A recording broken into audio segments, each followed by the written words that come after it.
All right, we're back here with Ken and Ray. We're talking about Ray's car now. Ray and Ken, tell me about your car here, the Hurst.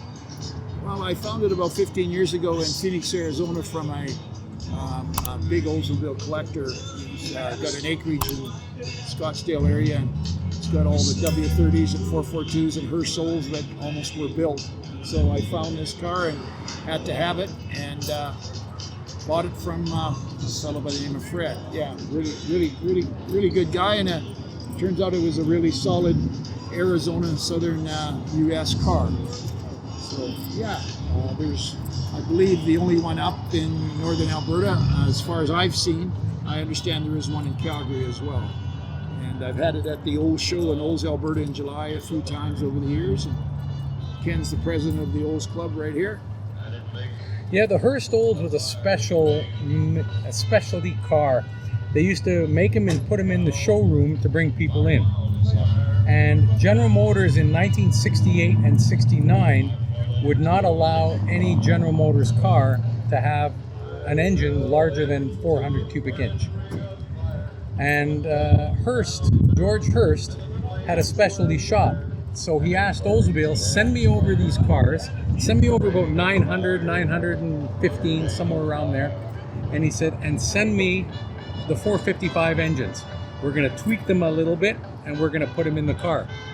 So Oldsmobile was considering it and then decided these cars are gonna be under warranty and we're the ones who are gonna have to pay for anything. So you know what? Let's just put them in ourselves. So they put them in. They sent the cars over to Hurst. He did the paint job on the cars.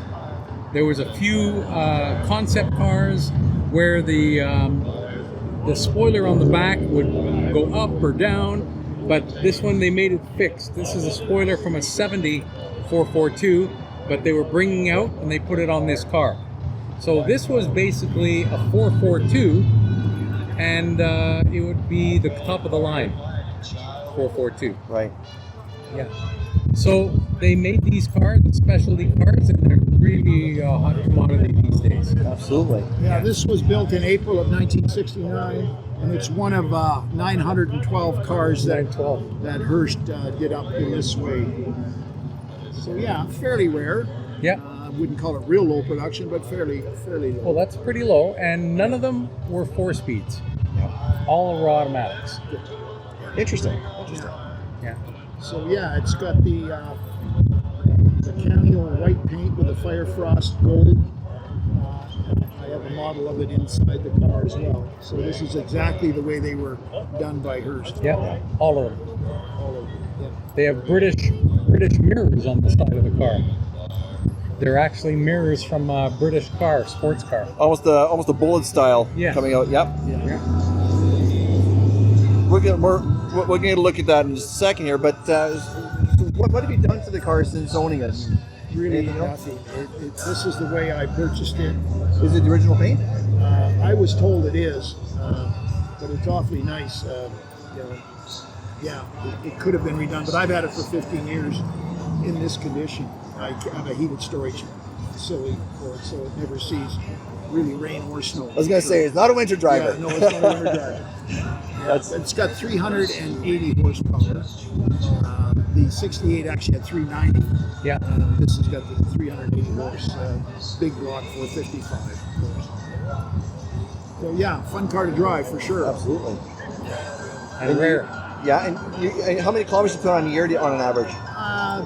Probably a couple thousand, because I have a collection of other cars. So it's 6 grandkids and a wife. It's hard to put too many miles on them. Yeah, absolutely. But the car shows and going to some of the events. Yeah. What are some of the other cars you have? I have a 69 442 W30 4-speed convertible, which is the rarest car I've ever had. It's one of 91 made. And then I have a 70 GTO Judge. A real nice car. It was sold new here in Edmonton at Northgate Pontiac Buick back in 1970. I have a 62 Cadillac convertible and a 62 Olds Holiday 98. So yeah, three what you call A-body muscle cars and 2 big cruisers. Fantastic. Yeah. That's fantastic.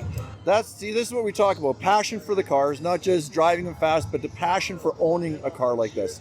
And that's what we're talking about here, is what it's like to own the car. Yeah. Were you always in love with this particular type of car? Well, never could afford it when you were, when these cars were built, of course. I was in my late teens when this car was built, but you've seen them around or seen, these type of cars around. And, now that you're able to afford to own them, it takes you back. It's like old music, what you grew up with, you enjoyed for music, you like as you get older, and same with these cars. So it's a privilege to own them for sure. Absolutely. I've always said the old car hobby is basically memories. Yeah. Yeah, I can honestly say I don't think I've ever met an old car guy that I didn't like. Yeah. I would agree with that 100%. Absolutely. And that's, like I said, that's fantastic. Hearing these stories is what we're all about. So, family, obviously, you've owned this one for a little while. You've owned cars like this. It's always been a part of your family. What's that like, having a family and this, all these cars? Are the kids involved as well? Or? Yeah, I have 2 sons and a daughter, and they like the cars. They used my Cadillac convertible for their wedding car. My daughter and her husband used it. My oldest son used it, and my youngest son, he wanted all muscle cars. So we used. I had 12 classic cars, so we used them all for the wedding parties. So lots of good memories there for them. Absolutely. Lots of good pictures as well. So yeah, they're special in a lot of ways. And then the grandchildren now involved, right? And now the grandkids, 6 grandkids. Yeah. Absolutely. Interior's all original still? Yes. As we got it. Yep. Yeah. So it's been kept nice. Like I say, it doesn't get out a lot, and certainly doesn't get any rain if possible, and certainly no winter driving. Any suspension or any changes you made to it or modifications? No, it's pretty much the way General Motors built the car, and Hurst did the special mailbox and the paint and everything. Yeah. So. And same with the exhaust. Obviously, it's all still back. Yep. That's right. What's unique about this car as well is, in this day and age, or in 1969, all the A-bodies came with 14-inch rims. Yep. This is 15. They put 15 on these. From the factory. Yeah. Again, something more unique, which is awesome. Yeah. The 15 didn't come out until 74. But in 69, they put them on the Hurst. Interesting. Make it just a little touch more special. Yeah. Yeah, and these are the polyglass tires that they would have come out with. Yeah.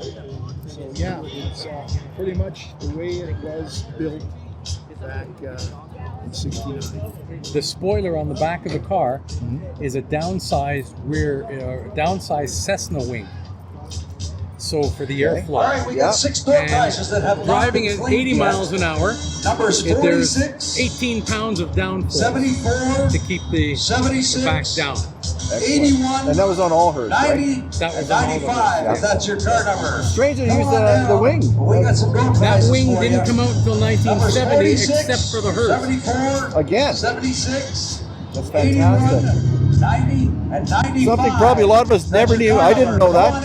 So that's interesting to know. Thank you. For you that you haven't What else is collected special about the Hurst that came out early on the car that wasn't on others? Was there anything else? Other than that, you've got the engine, you've got the wing, you've got the 15-inch wheels, you've got the special hood. They call the letter box because it looks like a big mailbox, Yeah. But and the mirrors, that was quite a unique. And the paint job And the is gold also stripe on the hood, on the roof of the car, on the trunk, and then even on the headrest, it's got a gold stripe. Oh yeah, that's right. Yeah. So unique to the Hurst in '69. It certainly stuck out Absolutely. from other cars. Yeah. Excellent. Well, thank you so much for your time, guys. I appreciate it. You got beautiful cars, both of you. Thank you. I appreciate you taking time to talk to us. Okay, you're very welcome.